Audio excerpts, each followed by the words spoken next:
আমার যেটা মন খারাপ হয় যে আল্লাহ যদি আমাকে কোনোদিন নিয়েও যায়, তো এই যে ছেলে মেয়েগুলা মানে আমি আল্লাহর কাছে সবসময় দোয়া করি, বা আপনি জানেন যে আমার আল্লাহ একটা সন্তান দিছে, 3 মাস ওর বয়স। তো আমাকে যারা প্রচণ্ডভাবে ভালোবাসে এরকম তো কিছু বড় ভাই আপনাদের মতো আছে। তো পরশু আমার এক খুব কাছের বড় ভাই, উনি ডেকেছিলেন আমাকে এবং আমার পিচ্চিটার জন্য কিছু গিফট দিছে জোর করে। তা আমার খুব মনে হচ্ছিল যে আপনি তো ভাই জানেন যে স্বাভাবিকভাবে আমাদের উপর তো থ্রেট থাকবে এবং লাইফটা যে কোনো সময় আল্লাহ নিয়ে যেতে পারে, এটা নিয়ে কোনো আফসোস নাই। তো আমার ২ থেকে ৩ বার মনে হচ্ছিল যে আমি মানে ভাই এই ৩ মাসে মানে আমার বাচ্চাটার আমি ৩০ মিনিট কোলে নিতে পারি নাই। কারণ আমি যখন সকাল ৭টা বা ৮টায় বের হই তখনও দেখি ও ঘুমায়। আমি বাসায় গিয়ে উঠতে, উঠতে ১২টা ১টা বাজে। তারপরে আমি আরও ২-৩ ঘন্টা ফোনে কথা বলি।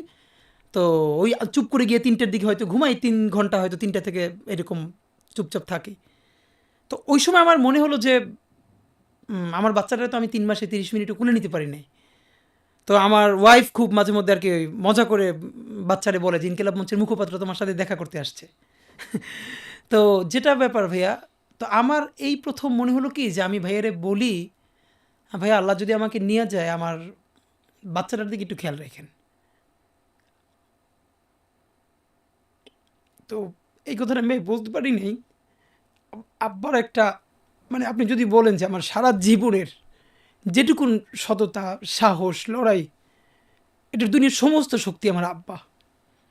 এই যে আমি আজকে আমার ভয় নাই, আমার ডর নাই, আমি চিৎকার করে কথা বলি, এটা হলো এই শাহবাগ আমাকে সে আগুন আমার মধ্যে জ্বালাই দিছে।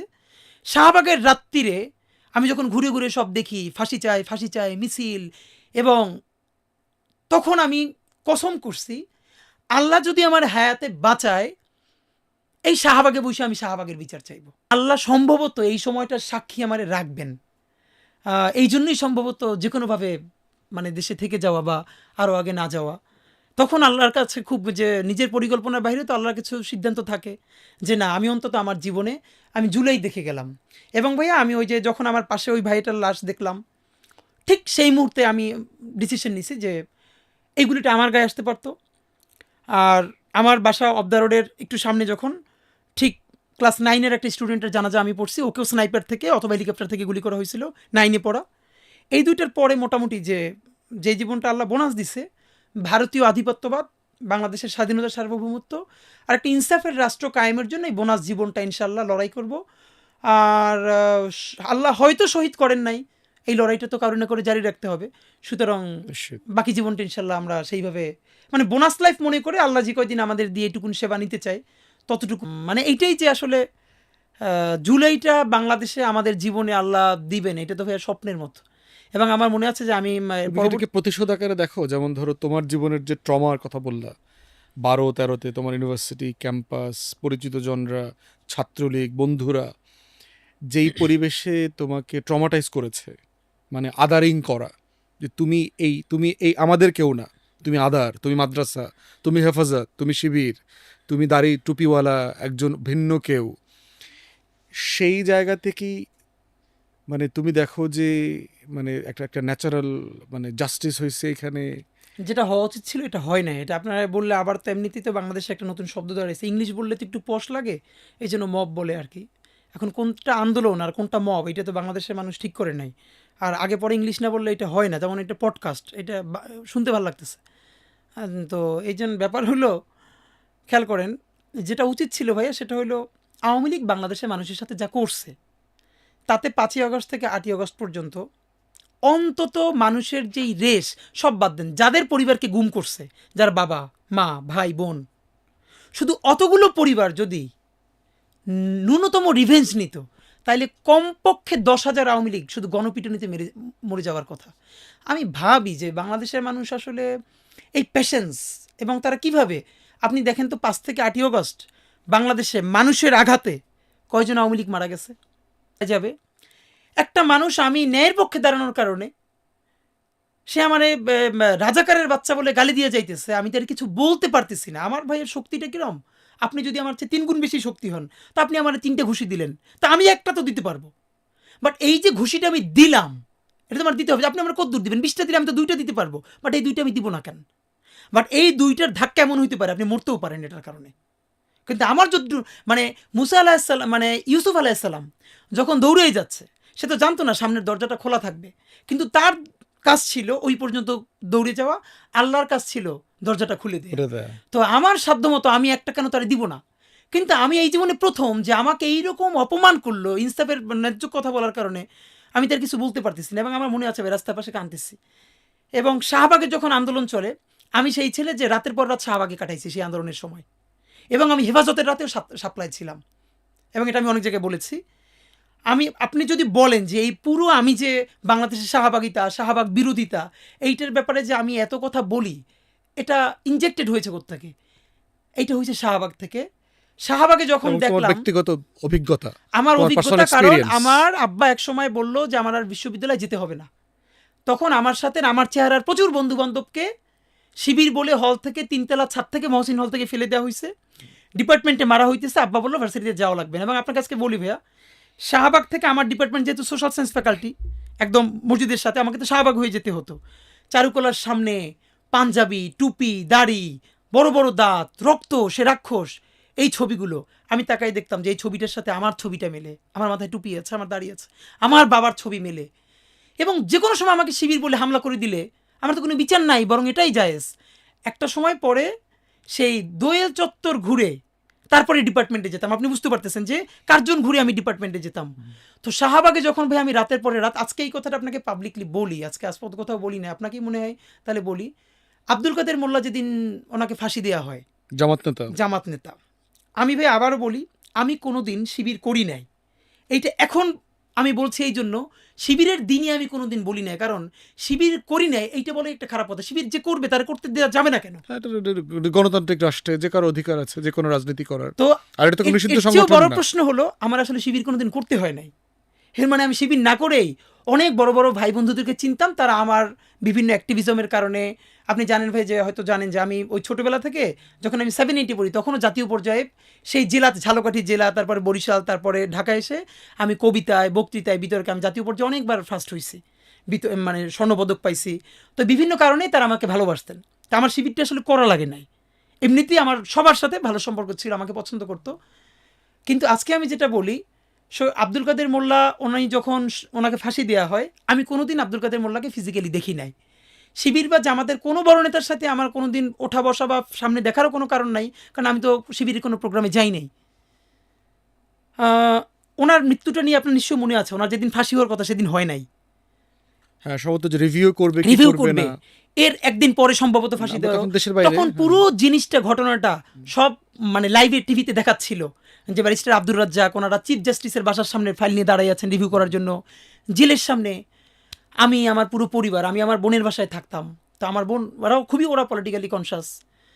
তো আমার মনে হচ্ছিল যে একজন মানুষ, তাকে কোনো অপরাধ ছাড়া জুডিশিয়াল কিলিংয়ের মাধ্যমে ফাঁসি দেওয়া হচ্ছে, এবং তার ছেলেরা, তার মেয়ে, তার পরিবার কিভাবে একটা ফাইল নিয়ে একা, এবং ব্যারিস্টার সম্ভবত মাহবুব হোসেন, যিনি বিএনপির সিনিয়র একজন, খন্দকার মাহবুব, উনি তখন তাদের সাথে ছিলেন, ব্যারিস্টার আব্দুর রাজ্জাক ছিলেন, কি ভয়ের তো মুখ, চিফ জাস্টিসের বাসার সামনে দাঁড়িয়ে আছেন ওনারা।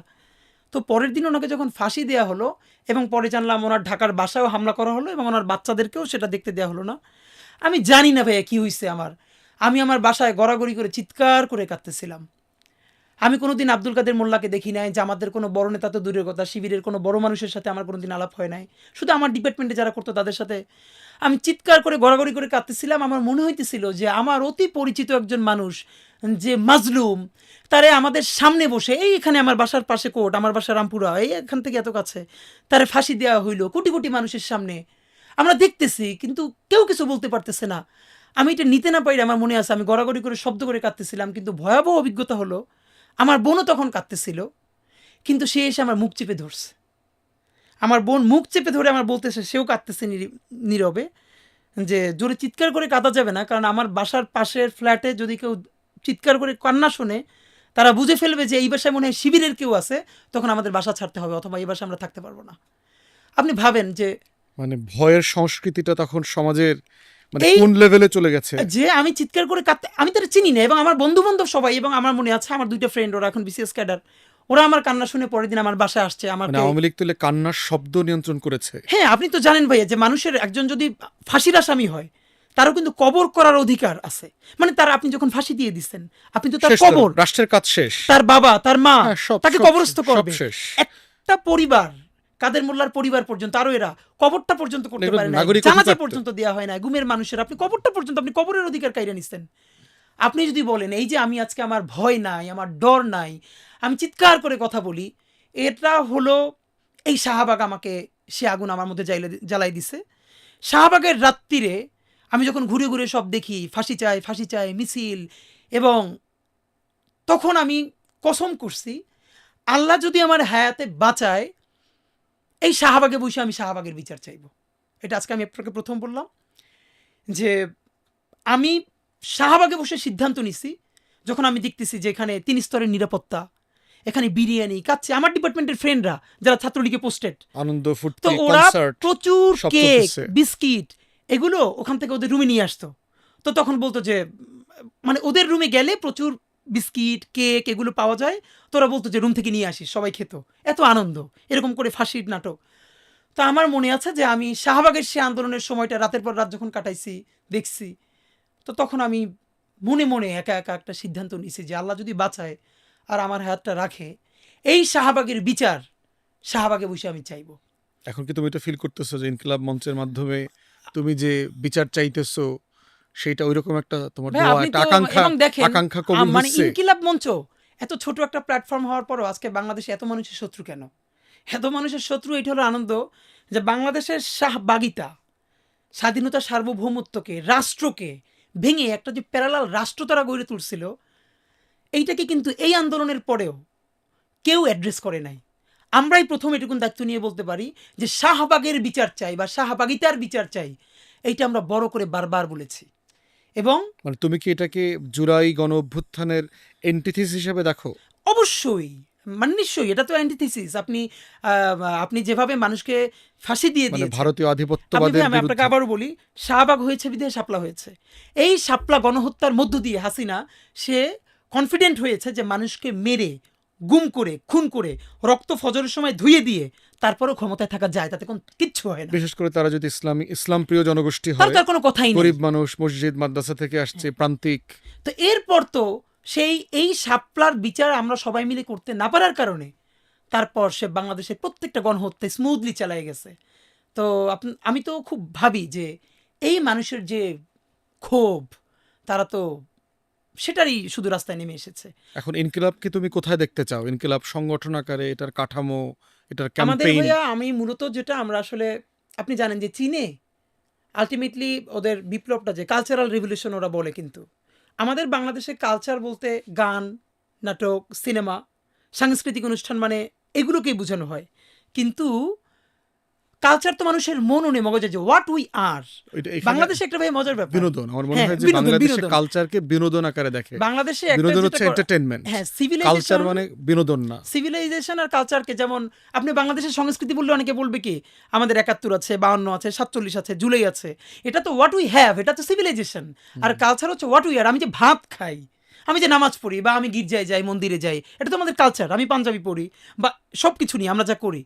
তা আমাদের ইচ্ছা হলো ভাইয়া, জুলাইকে বাংলাদেশের স্বাধীনতা সার্বভৌমত্বের সাথে কানেক্ট করে আমরা একটা কালচারাল রেভলিউশন করতে চাই বাংলাদেশে।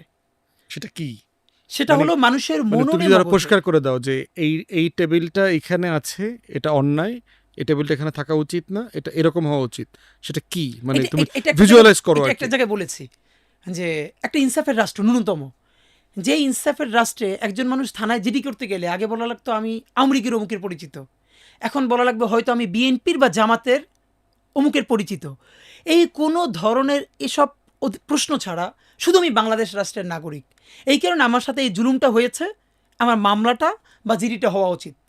এটুকু ন্যূনতম যে ইনসাফ, এই ইনসাফের সমাজ এবং রাষ্ট্র প্রতিষ্ঠা করার যে একটা সংগ্রাম, এইটা আমরা নিয়োজিত করেছি এবং করতে চাই। আর যদি একটা সিম্বল বলেন, ভিজুয়ালাইজ করতে চান যে বাংলাদেশে যে ইনসাফের একটা সূচনা হয়েছে, এটা কিভাবে বুঝবো, এটা আমি সবসময় বলি যে শাহবাগে যারা গিয়েছিল তারা যদি কোনো দিন তওবা করে যে না আমরা বুঝে যাই নাই এবং আমাদেরকে দিয়ে বাংলাদেশ রাষ্ট্রকে ভেঙে ফেলার একটা ষড়যন্ত্র হয়েছিল, সুতরাং আমরা শাপলা গণহত্যার বিচার চাই। আমার শাহবাগের সেই সমস্ত মানুষ তারা যদি ভুল বুঝে শাপলা গণহত্যার বিচার যেদিন চাইবেন, সেদিন আমরা বুঝবো যে ইনসাফের একটা ন্যূনতম এখানে সূচনা হয়েছে, এবং আমরা সেই লড়াইটাই করতে চাই। আমি চাই আমার টি শার্ট পরা বোনের উপরেও যদি আক্রমণ আসে, হেফাজত বিবৃতি দিবে যে এই টি শার্ট পরা বোনের সাথে কাপড় চোপড়ের কারণে ঝামেলা হয়েছে, হ্যাঁ, এটা করা যাবে না। হেফাজতকে এটা বলতে পারতে হবে। সুতরাং হেফাজতের তরফেও আমি চাই যে শুধু নারী হওয়ার কারণেই একজন মানুষ তার প্রেস মিট করতে যেতে পারবে না, একজন সাংবাদিক, এটাও হতে পারবে না। আর দাড়ি টুপি আছে বলেই তাকে কখনো রাজাকার, কখনো জঙ্গি, তাকে প্রান্তিক কর্নার করে দেয়া, এটাও যাবে না। নাগরিক প্রশ্ন ডিল করতে হবে। আমার মনে হয় যে আরেকটু যদি স্পেসিফিক করি, যেমন তোমার টিচারের কথা বলছিল যে ক্লাসে সে একটা জিনিসের কনফ্রন্টেশনটাকে মেনে নিতে পারে নাই, যে সে ভুল বলেছে, ছাত্র সঠিক বলেছে, তাকে যে এই যে শিবির হিসেবে, হেফাজত হিসেবে, অথবা ওই মোটরসাইকেলওয়ালার মতো রাজাকার আকারে যে ট্যাগ করা, ট্রল করা, আদারিং করা, এটাই মনে হয় কালচারাল ফ্যাসিবাদকে ফেস করবার জায়গা, যে এইটা কেউ করবার সুযোগ আর কেউ কোনোদিন পাবে না। এক্স্যাক্টলি, নাগরিককে নাগরিক আকারে ট্রিট করতে হবে। এক্স্যাক্টলি। ইভেন ভাই ওই যে অনেকে এখন মানুষকে বারবার শাহবাগী বলা, আমি এটা প্রচণ্ড অপোজ করি। কেন? মানে আগে আপনি বলেছেন জামাতি, এখন আবার যারে তারে বলে দিবেন শাহবাগী। এই ট্যাগ থেকেই তো আমাদের বের হইতে হবে। এবং আপনি কিন্তু ভাই কোনো ব্যক্তির বিচার চাই না, আমরা চাই আইডিয়া, এই যে শাহবাগিতা দিয়ে ট্যাগিংটাকে করা হয়েছিল, এই আইডিয়াটাকে চুরমার করে দেওয়া, ফ্যাসিবাদী চরিত্রটাকে, এই ফ্যাসিবাদী চরিত্রটাকে থেকে বাদ দিয়ে মানুষকে নাগরিক হিসেবে ডিল করা। তুমি আবার মাঝখানে ঘোষণা দিলা তুমি নির্বাচন করবা, আসন্ন নির্বাচনে তুমি শাহবাগ এই অঞ্চল দিয়ে দাঁড়াবা বলেছ।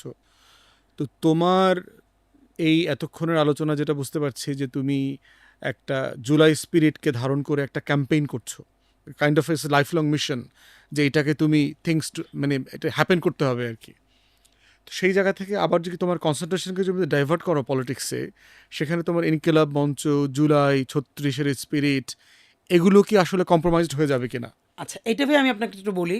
আমাদের দুই ধরনের গোল। আমাদের অনেক ভাই বন্ধুর গোল হলো আগামীতে এমপি হতে হবে, যেমন অনেকের ইচ্ছা আগামীতে মন্ত্রী হতে হবে, প্রধান, এটাও ভালো গোল।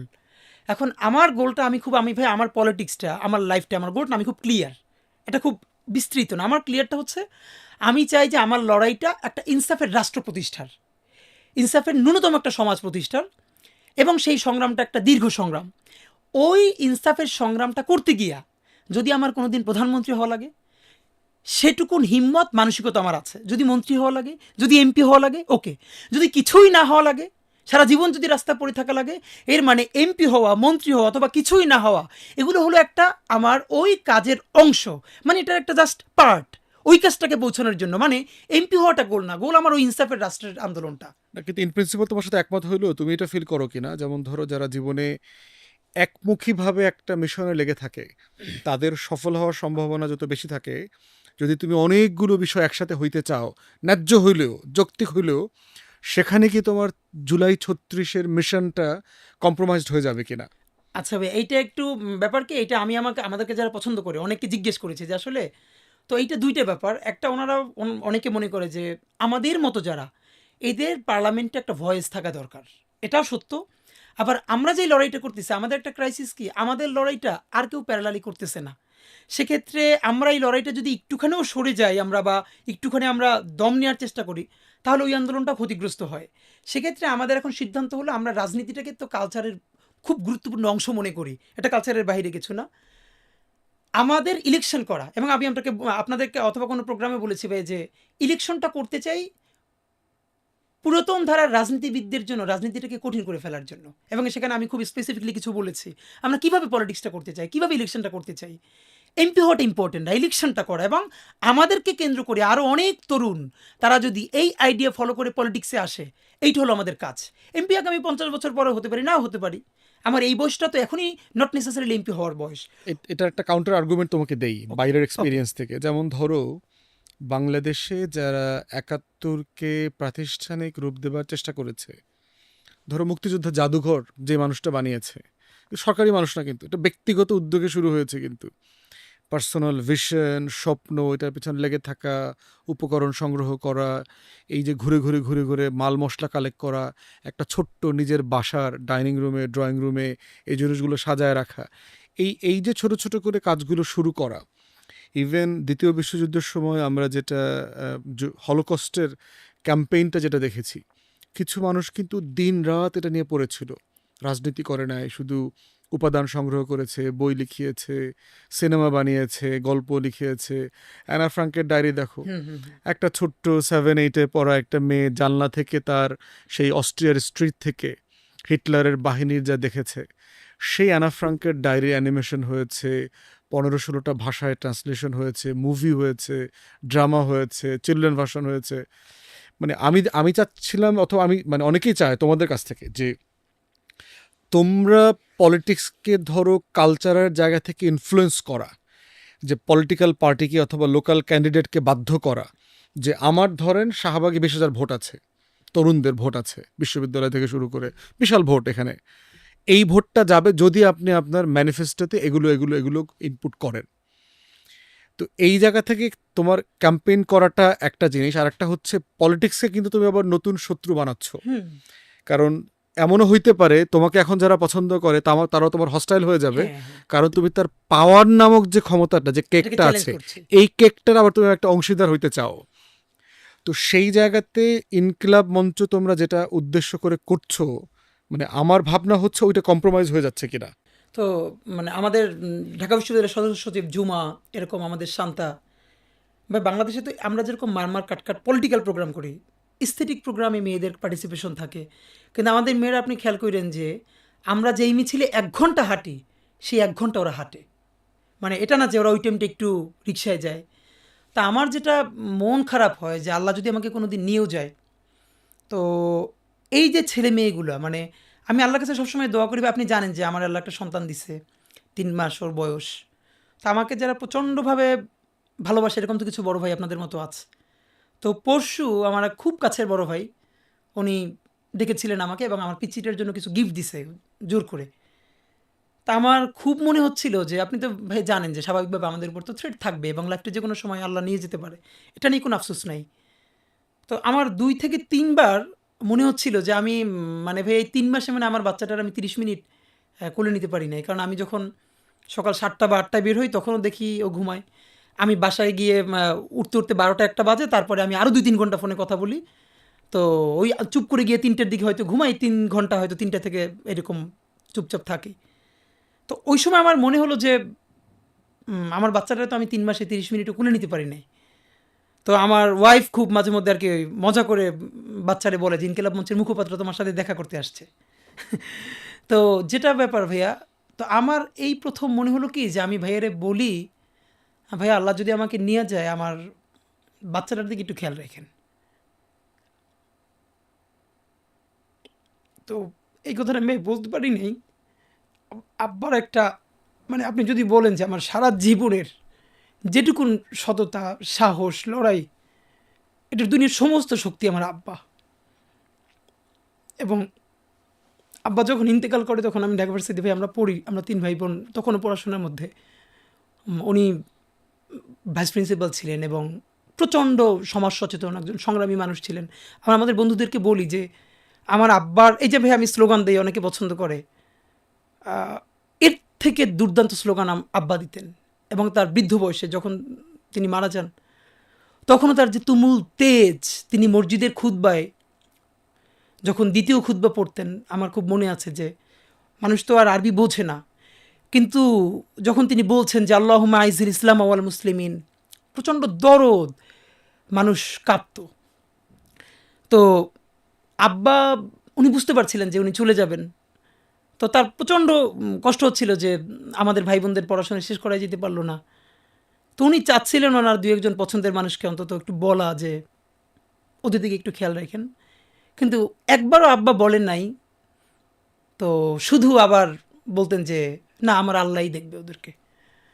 এবং আব্বা চলে এই যে প্রচণ্ড দোয়া, আব্বা চলে যাওয়ার পরে আমাদের যেই ক্রাইসিস হবার কথা লাইফে, এবং আব্বার সবাই এলাকায় বলতো যে আব্বা পাহাড়ের মতো মানুষ, ওনার শরীর স্বাস্থ্য, ওনার ভোকাল তুমুল তেজ। আমরা বলতাম যে আমরা আমার আমার বন্ধুদেরকে বলতাম যে তোমরা 50 জন মিলে স্লোগান দিবা আর মিছিল দিবা, আর আমার আব্বার আমরা 3 ভাই এইটার চেয়ে শক্তিশালী হবে ইনশাল্লাহ।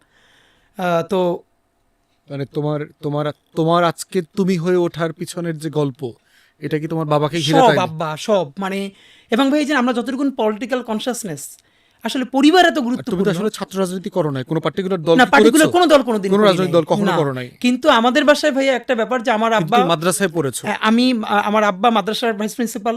আমি ছোটবেলা থেকে ঝালকাঠি নিস্তারাবাদ মাদ্রাসা বাংলাদেশে খুবই পরিচিত খুব এবং বড় একটা প্রমিনেন্ট কায়েদ মাদ্রাসা। সাহেব হুজুর বলে ওখানে আর কায়েদ কি। সাহেব হুজুর, ওখানে ইন্টার পর্যন্ত পড়ে দেন ঢাকা বিশ্ববিদ্যালয়ে পড়েছি।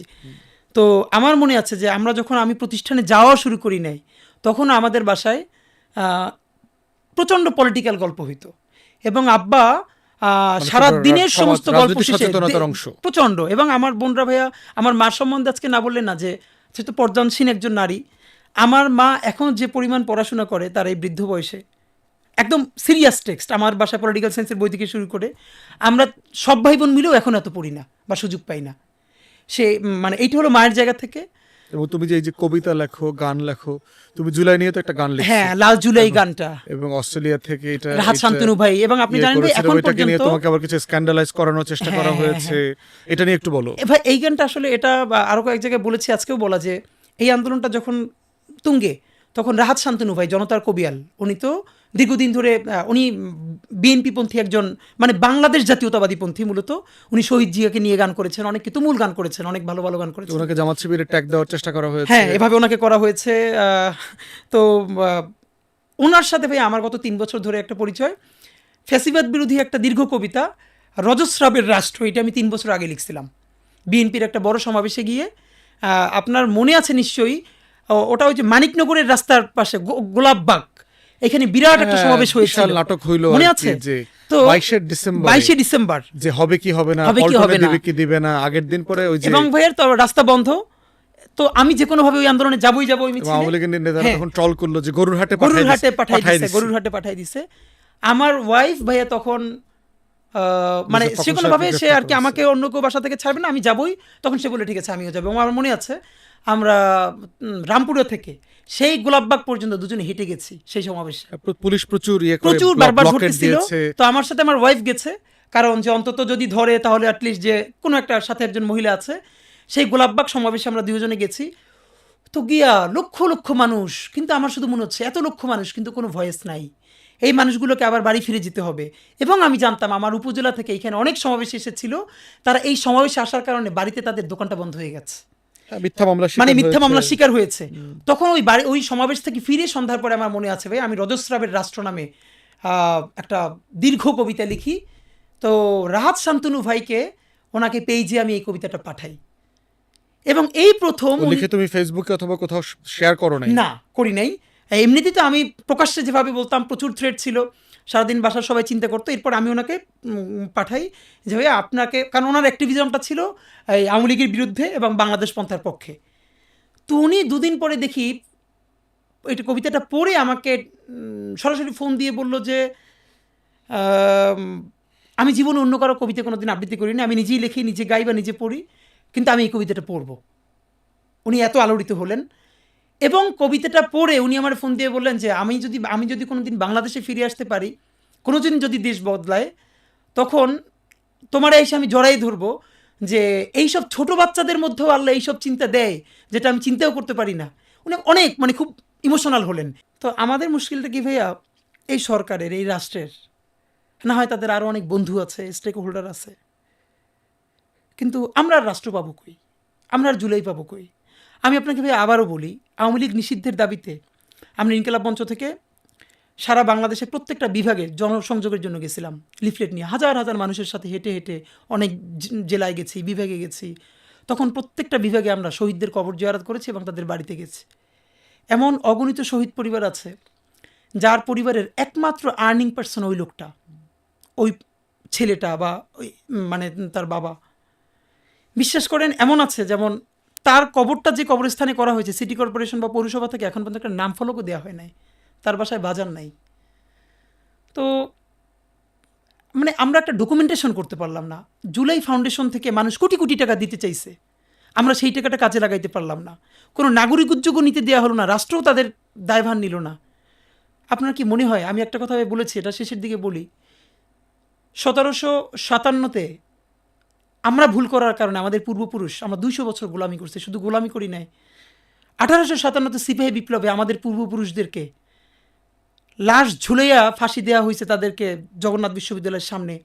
এবং লাশগুলো দিনের পর দিন রেখে দেওয়া হয়েছে যাতে মানুষের কোনোদিন ব্রিটিশদের বিরুদ্ধে আন্দোলন করার সাহস না পায়। এর এত বছর পরে একটা জুলাই হইল, আপনার কি মনে হয় এই জুলাইও যদি আমরা একটা ইনসাফের রাষ্ট্র বানাইতে না পারি, ন্যূনতম মানবিক মূল্যবোধের রাষ্ট্র, আগামী 100 বছরে কি বাংলাদেশের মানুষ এই রাষ্ট্রের বাঁচাই দিকে আর জীবন দেওয়ার সাহস করবে? সুতরাং আমাদের অলরেডি তো সেই হতাশা গত 1 বছরের মধ্যেই জনগণের মধ্যে এসছে যে কি লাভ হলো এত এত মানুষ জীবন দিয়ে। এই আলোচনাটা ইতিমধ্যে চলছে আর কি। সেটাই তো, এই জন্য ভাইয়া হলো আমরা যেটা শপথ নিয়েছি, রাষ্ট্র সে বিভিন্ন কারণে জুলাই বিক্রি করে দিতে পারে, রাজনৈতিক দলগুলোও বিক্রি করে দিতে পারে, কিন্তু কিছু ছেলে মেয়ে তো থাকা দরকার, তারা তাদের চেয়ে, তাদের জীবনের চেয়ে তারা দেশকে, দেশের স্বাধীনতা সার্বভৌমত্বর জন্য কাজ করবে। তা আমরা বলেছি যে আমাদের জীবনটা আমরা বাংলাদেশের স্বাধীনতা সার্বভৌমত্বের জন্য আল্লাহর কাছে সঁপে দিয়েছি। আর একটা কথা আপনাকে বলতে গিয়ে বলি নাই, যে বলেছিলাম যে আমার ছেলেটার জন্য আমি কেন ভাইকে বলতে পারলাম না যে 3 মাস মানে ওকে একটু দেখেন। তখন আমার মনে হচ্ছিল যে আব্বা প্রচণ্ড ভালোবাসা নিয়েও তিনি আল্লাহর উপরে এত বিশ্বাস রাখলেন, তিনি তার কোনো পছন্দের মানুষকে বলে যায় না যে ওদেরকে দেখেন। তা আজকে ভাই আমার একটা মানে খুব মন ভালোর মধ্যে মন খারাপ লাগে কখন জানেন, যখন দেখি এই ইনসাফের সংগ্রামে তুমুল স্লোগান দিচ্ছি, মানুষ আমাদেরকে আদর করে এক কাপ চা নিয়ে আসতেছে বা একটা রুটি খাওয়াতে যাচ্ছে, মাথায় আদর করে দিচ্ছে। আমার দূর থেকে মনে হয় যে আব্বা অনেক দূর থেকে দেখে হাসতেছে। আমার জীবনে খুব তৃপ্তি হইতো যদি এইটা আব্বা কোনোদিন প্রকাশ্যে দেখতো, যে তার যেই ছেলে মেয়েগুলোর জন্য তিনি প্রচণ্ড কষ্ট নিয়ে মারা গেলেন শেষ পর্যন্ত, কিন্তু কাউকে বললেন না, তার ছেলে মেয়েগুলোরে আল্লাহ দেশের জন্য কিছু করার হইলেও সুযোগ দিছে। তা আমারও মনে হইলো যে আমি যদি কিছু হইলেও করতে পারি সততার সাথে, আল্লাহ যদি আমার রহম করে, তাহলে আমার ছেলে, আমার পরিবার, আমার ভাই বোন, আমার ইনকিলাব মঞ্চের ভাই বোনগুলো, এগুলো আল্লাহই দেখবে যেভাবে আল্লাহ এখন আমাদেরকে দেখতেছে। সুতরাং কারো কাছে আর কোনো প্রত্যাশা নাই।